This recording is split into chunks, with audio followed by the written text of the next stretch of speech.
और वहाँ हीरे निकलते हैं। जिस जगह मैं था मेरे पैरों के नीचे हीरे थे, सोचिए आप। ठीक, तो अयोध्या से मेरे पहले तो एक शिखर श्रीवास्तव है, मित्र हैं, एडवोकेट सत्येंद्र श्रीवास्तव जी हैं, एडवोकेट श्वेतराज सिंह जी हैं। आज एक युवक अयोध्या से रामेश्वरम जा रहा हो तो उत्तर प्रदेश, मध्य प्रदेश, छत्तीसगढ़, तेलंगाना, महाराष्ट्र, कर्नाटक, तमिलनाडु, इन सभी राज्यों से कहीं न कहीं हिंदी भाषी लोगों के लिए कुछ समस्याएं हैं। मैं अयोध्या से वो मिट्टी लेकर जाता हूँ। तमिलनाडु में तो रूम नहीं मिल पाता है ना, वो हम उनसे कहते हैं कि हमें रूम चाहिए लेकिन मिलता नहीं है। ऐसा क्यों? महाराष्ट्र एक ऐसा राज्य है जिसने मुझे सिरमौर बनाया। 1 रुपए लेकर घर से निकला था और ये मैंने यात्रा पूर्ण। कौन सी ऐसी मंदिर थी जहाँ 1 रुपए में आपने अपना जीवन यापन कब तक दूसरे लोग खिलाए होंगे आपको? आपने पहले ही देखा, इंटरव्यू किया, साइकिल मिल गई थी। आपके इंटरव्यू के समय साइकिल आ गई थी। सारे संसाधन हमारे हो चुके थे। जहाँ लोगों को हिंदी नहीं आती, मुझे कन्नड़ नहीं आती, लेकिन मैंने तो ये सब उसकी साइंटिफिक रीज़न है जो केले के पात पर खाते हैं। अच्छा, केला ही सबसे ज़्यादा वहाँ होता है। एडवोकेट श्वेतराज सिंह जी हैं, महाराष्ट्र में सबसे ज़्यादा उन्होंने मेरे लिए इंतज़ाम कराया। राम जी जिस वृक्ष के नीचे एक रात सोए थे निषाद राज के यहाँ, इवन छत्तीसगढ़ में जब पहुँचता हूँ तो छत्तीसगढ़ सरकार ने 11,000 रुपये दिए। आप देखिए मेरे को जिस रास्ते से प्रभु श्री राम अयोध्या से रामेश्वरम तक पैदल गए थे, उसी रास्ते पर अयोध्या के अभिषेक सावंत ने एक संकल्प पूरा किया, जो कि साइकिल से अयोध्या से रामेश्वरम तक गए। करीब 4 महीने की यात्रा 115 दिन में इन्होंने पूरा किया। और अभिषेक सावंत जी आज हमारे साथ मौजूद हैं, जो कि अयोध्या के निवासी हैं, और हम इनसे वार्तालाप करेंगे कि आप ये यात्रा करने का संकल्प क्यों उठाया और यात्रा पूरे करने में कितनी समस्याएं आई, किन किन समस्याओं को झेलना पड़ा, कहाँ कहाँ स्वागत हुआ, कहाँ कहाँ किन किन राज्यों से गुजरे और कैसा वहाँ का माहौल रहा। अभिषेक जी, हमारे चैनल में आपका बहुत बहुत स्वागत है। बहुत बहुत धन्यवाद। कैसी रही आपकी यात्रा, जो 4 महीने की यात्रा थी अयोध्या से रामेश्वरम तक? आपने संकल्प उठाया और संकल्प को पूरा भी किया। किन किन राज्यों से गुजरे, किन किन राज्यों का आपको स्वागत किया गया, किन किन राज्यों का माहौल अच्छा था, कई राज्यों का माहौल आपको नहीं अच्छा लगा होगा? क्या कैसी रही यात्रा, पूरी जानकारी दीजिए। ये देखिए, पूरी आध्यात्मिक यात्रा थी, क्योंकि श्री राम वन गमन एक ऐसा मार्ग है जब स्वयं श्री राम उस पथ पर चल रहे हों त्रेता युग में, और आज एक युवक अयोध्या से रामेश्वरम जा रहा हो, तो आप सोचिए वो ऊर्जा कैसे उसके साथ चल रही है, वही एक ऑरा बन रहा होगा। यात्रा ही मैंने शुरू की हनुमान जन्मोत्सव के दिन। राम जी उस दिन 6 दिन के हुए थे, छठी और अभिजीत मुहूर्त दिन में 12 बजे मैं यहाँ से निकलता हूँ। एक किस्सा जोड़ता हूँ कि जब मैं किष्किंधा पहुँचता हूँ तो उस दिन भी जो है 14 तिथि थी, और उसी दिन हनुमान जी का जन्मदिन होता है, ऐसा माना जाता है, और वो 101 दिन था मेरा। आप देखिए ईश्वर कैसे रास्तों में मेरे तिथियों को भी शुभ करता जा रहा है। तो उत्तर प्रदेश, मध्य प्रदेश, छत्तीसगढ़, तेलंगाना, महाराष्ट्र, कर्नाटक, तमिलनाडु, इन सभी राज्यों से गुजरते हुए मैंने यात्रा को पूर्ण किया है। हमने एक फेसबुक वॉल पे पोस्ट देखी थी, आपने पोस्ट किया था, पता नहीं किस राज्य का नाम लिखा था, कि यहाँ के लोग हमें नहीं अच्छे लगे। क्या ऐसा कुछ था? तेलंगाना और तमिलनाडु थोड़ा सा ठीक नहीं है हिंदी भाषियों के लिए, ऐसा मुझे महसूस हुआ, क्योंकि वहाँ पर तमिलनाडु में तो रूम नहीं मिल पाता है ना, वो हम उनसे कहते हैं कि हमें रूम चाहिए लेकिन मिलता नहीं है। ऐसा क्यों? अब कारण क्या है मुझे नहीं मालूम। तो किसी को नहीं देते, आपको नहीं दिए? नहीं, अगर मैं ऐसा तो ये अनुभव मेरे साथ हुआ है, क्योंकि मैं वनगमन पर चल रहा हूँ। मेरे पास जो है मेरी साइकिल है, उस पर लिखा हुआ है कि मैं अयोध्या से रामेश्वरम चल रहा हूँ। क्या कारण है ये नहीं मालूम, लेकिन मुझे रूम नहीं मिल रहा था। नहीं तो आपने और किसी अन्य होटलों में पता किया कि सर हमें रूम चाहिए, उस होटल वाले ने हमें रूम नहीं दिया, और आप देंगे या नहीं देंगे? क्यों नहीं? जब मैं तमिलनाडु में पहुँचा हूँ और 8:30 बज गए थे, तब तक मैं कुछ लोगों के साथ था वहाँ पर और मुझे रूम नहीं मिल रहा था। एक सर आते हैं, उनके मैंने कॉल किया किसी के माध्यम से, और वो मुझे एक गेस्ट हाउस कराते हैं। वही मेरे उस गेस्ट हाउस का पैसा देते हैं, मुझे डिनर कराते हैं, और दूसरे दिन मैं तंजावुर होने के बजाय, त्रिची और तंजावुर के बजाय मैं मदुरई के लिए सीधे निकल जाता हूँ। कारण ही यही है कि वहाँ पर कहीं न कहीं हिंदी भाषी लोगों के लिए कुछ समस्याएं हैं। हिंदी भाषा लोगों के लिए वहाँ पर समस्या है, जिस रूम नहीं दिया जाता है। तो आपने करीबी से जानकारी नहीं लिया क्यों नहीं रूम दिया गया? आप तो शायद अपने मन से या वहाँ के लोगों के सुनी सुनाई बात बता रहे हैं। आपने क्यों नहीं पूछा गेस्ट हाउस के मालिक से कि सर हमको रूम क्यों नहीं दिया, हम पैसे दें या कितना लगेगा? जब आपने एक बार ये कह दिया कि हमारा कमरा खाली नहीं है, हमारे पास नहीं है, तो सवाल क्या करेंगे? जी, बात सही है। किन राज्यों में आपका भव्य स्वागत हुआ, वहाँ के लोग अच्छे लगे, माहौल अच्छा लगा और रुकने का मन किया होगा कि हमारी यात्रा और लंबी हो जाए और हम एक आध दो दिन और यहाँ रुकें? पूरी परिक्रमा हुई है महाराष्ट्र की, पूरी परिक्रमा हुई है। महाराष्ट्र एक ऐसा राज्य है जिसने मुझे सिरमौर बनाया। वैसे तो सभी राज्यों में मेरा बहुत बढ़िया स्वागत हुआ, महाराष्ट्र इसलिए बेहतर है मेरे लिए इस यात्रा में क्योंकि रास्ते में लोग रोकते हैं, पूछते हैं कि आप कौन हैं, कहाँ से आए हैं, अपना परिचय दीजिए। और जब परिचय प्राप्त करते हैं तो सबसे पहले वो मेरा पैर छूते हैं, कुछ ना कुछ हाथ में देते हैं, 100 रुपये, 50 रुपये, 500 रुपये, 1000 रुपये। कहते हैं कि आपकी यात्रा लंबी है।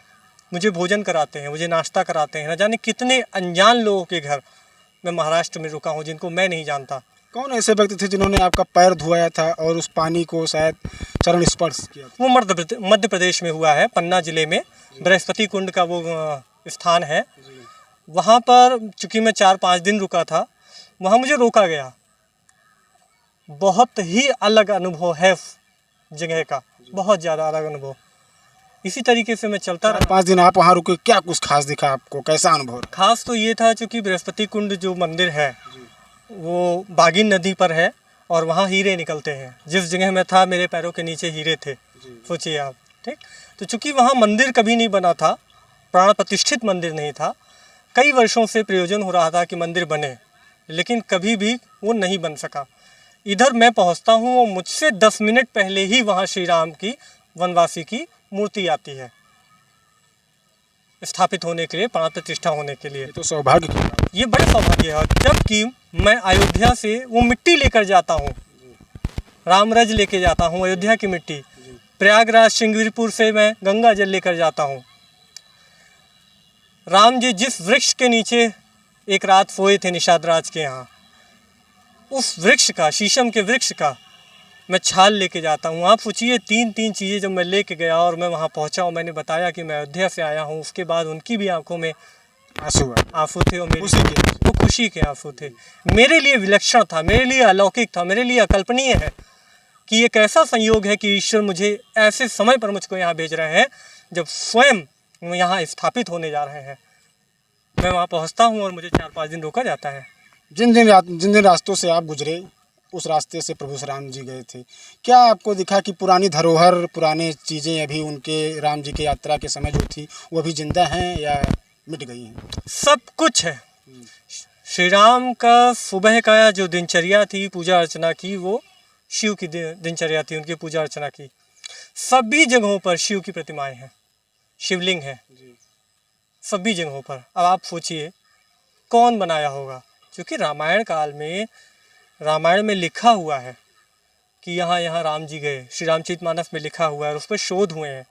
तो जो प्रमाणिक स्थान हैं उन्हीं जगहों पर मैं पहुँच रहा हूँ। मैं अलग से कोई शोध करने नहीं जा रहा हूँ, मैंने बस उन स्थानों को चुना, उस पर काम किया और मैं उस जगह पर गया। कोई स्थान आपको ऐसा नहीं दिखा जो शोध में है और वहाँ पर आप पहुँचते हुए देखा इसकी देख रेख नहीं होती, इसका यहाँ पर साफ़ सफाई नहीं है? क्या वहाँ पर पूजा अर्चना होती है? ये ज़्यादातर है, मतलब 80% अगर देखेंगे तो उन मंदिरों में पूजा अर्चना के लिए बस एक छोटा सा कोई आता है, कोई संत है, उसको भिक्षा मांग के उस मंदिर का जो है जीर्णोद्धार कर रहा है। कैसे भी हो रहा है, लेकिन वो कर रहे हैं। कुछ मंदिर हैं बहुत भव्य रूप ले चुके हैं, जो शहर में हैं कहीं ना कहीं, लेकिन जो दूरगामी हैं, दूर दराज में है, जंगलों के बीच में है, वहाँ ऐसा कुछ नहीं है।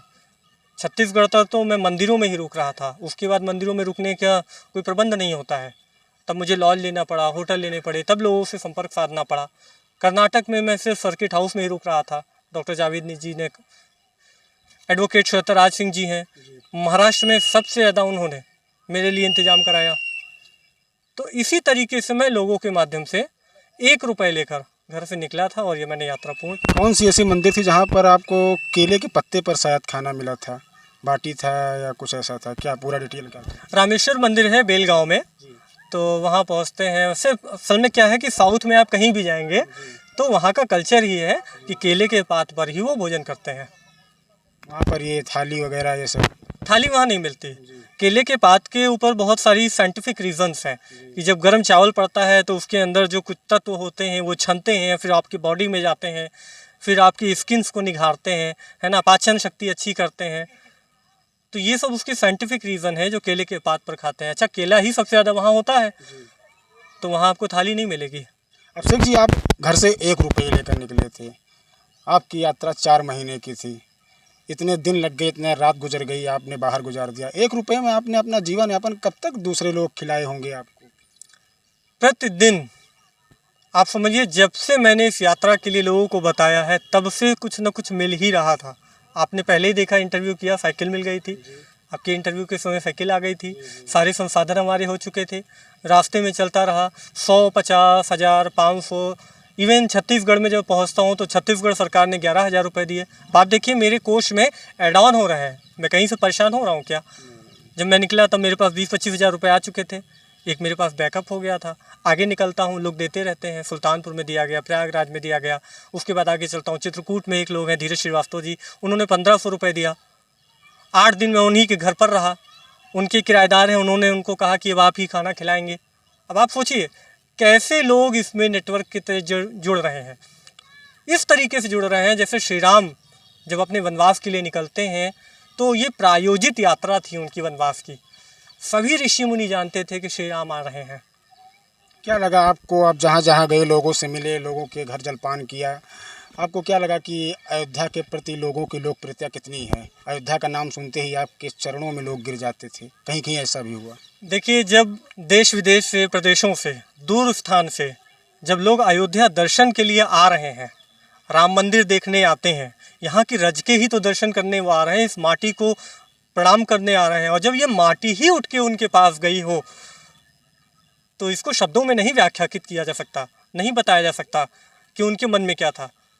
वो हमें किस रूप में देख रहे थे वो मैं नहीं बता सकता। वो भाव सिर्फ वही जानते हैं। महाराष्ट्र में जो हुआ है वो यही हुआ। मैंने ये लगता है कि त्रेता युग की बजाय बस वो एक दिन पहले की बात हो जब श्री राम गए और दूसरे दिन मैं चला आया। ये संस्कृति मैंने देखी है।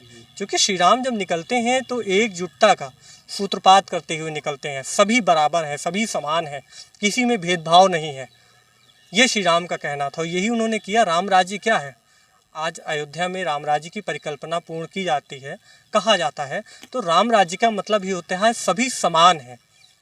तो ऐसे ही मुझे समानता के साथ जन सहभागिता मिली और मैंने यात्रा पूर्ण की। अयोध्या से आपको जहाँ जहाँ आप गए थे, अयोध्या से कितने लोग संपर्क में जुड़े जो आपको वहाँ पर व्यवस्था किए? कितने लोगों का यहाँ का प्यार आपको दूसरे राज्यों में मिला? अयोध्या से मेरे पहले तो एक शिखर श्रीवास्तव है, मित्र हैं। एडवोकेट सत्येंद्र श्रीवास्तव जी हैं। एडवोकेट श्वेतराज सिंह जी हैं। और 3-4 नाम हैं, भी मुझे बहुत ध्यान नहीं आ रहा है, क्योंकि ज़्यादातर लोग क्या थे, वो इंडिविजुअल थे, मतलब वो पीछे से बस मदद कर रहे थे। कई लोगों के तो मैं नाम भी नहीं जानता जिन्होंने मेरे लिए फ़ोन किया होगा, मुझे नहीं मालूम, लेकिन वो संपर्क सध रहा था, ये नेटवर्क बन रहा था कि हमारे यहाँ का एक युवक आपके यहाँ गया है। विश्वविद्यालय के कुलपति जी ने एक पोस्ट आपके लिए भी किया था कि हमारे यहाँ का छात्र उस राज्य में पहुँचा है। नहीं, अभी मुझे ये जानकारी नहीं है। मैंने वो पोस्ट देखी थी, तो वही हम आपसे जानकारी नहीं चाहते, वो कौन सा राज्य था, वहाँ आपको कैसी सहायता मिली, सेवा मिली? हाँ, जो भी आप कह रहे हैं वो प्रोफेसर एस.एन. शुक्ला जी छत्तीसगढ़ रायपुर में कुलपति बनकर गए हैं। वहाँ मैं 2 दिन गया और मेरा बहुत भव्य स्वागत किया गया। छात्र छात्राओं के बीच मुझे सम्मानित किया गया और मुझे अपनी यात्रा वृत्तांत बताने का मौका मिला। आप कई स्कूलों में गए, छात्राएं थी, छात्र थे, कुछ व्याख्यान आपने दिया, क्या आपने बताया? कुछ कम शब्दों में बताइए।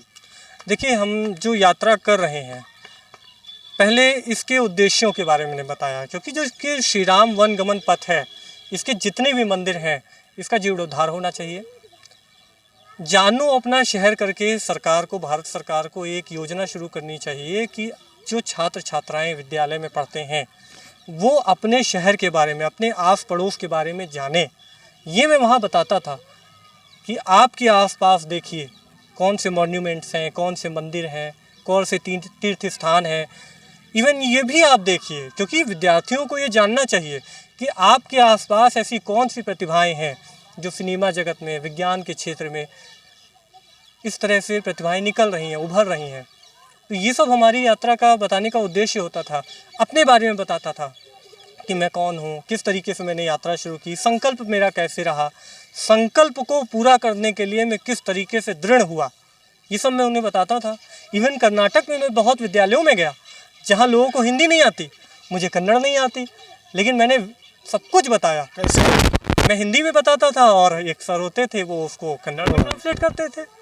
बहुत जगह पे अंग्रेजी में बात होती थी। तो भाषा कहीं भी मुझे नहीं प्रॉब्लम हुई, कहीं भी नहीं प्रॉब्लम हुई। इवन कई जगहों पर तो ऐसा लगा जैसे लोग मेरा इंतज़ार कर रहे हों और किसी और को कॉल कर देते थे कि भाई देखो कोई हिंदी भाषी आया है, आप बात करके बताओ कि ये क्या कहना चाहते हैं, कौन है। उत्सुकता, जब उत्सुकता होती है तो हम जानने के लिए और आगे बढ़ते हैं, और जहाँ भाव होता है वहाँ शब्द नहीं महत्वपूर्ण होते हैं। आपने ये बताया कि हमें इसी जगह बहुत प्यार मिला, सम्मान मिला, स्वागत हुआ हमारा। कोई ऐसा दिन नहीं गया कि आपका कहीं कोई समस्या मिली हो आपके सामने, आप कोई रात समस्या से सोए हों, सोच में, टेंशन में कि इतना निश्चिंत रहता था। ऐसे ही जब मैं अनूपपुर पहुंचता हूं मध्य प्रदेश में, तो वहाँ एक महाराज जी मुझसे पूछते हैं कि बताओ 70-80 किलोमीटर 100 किलोमीटर तुम चल रहे हो आजकल, थकान नहीं लगती? मैंने कहा मैं जैसे ही अपने गंतव्य तक पहुंचता हूं, यानी कि उस पौराणिक मंदिर में जहाँ श्री राम गए हैं, वहाँ पहुँचते ही मेरी थकान दूर हो जाती है। निश्चित है थकान लगती थी, लेकिन मेरी सोच में बस एक वही तारतम्यता चलती थी। श्री राम, हनुमान जी, मैं रामचरितमानस ही पूरे टाइम सुनते हुए चलता था।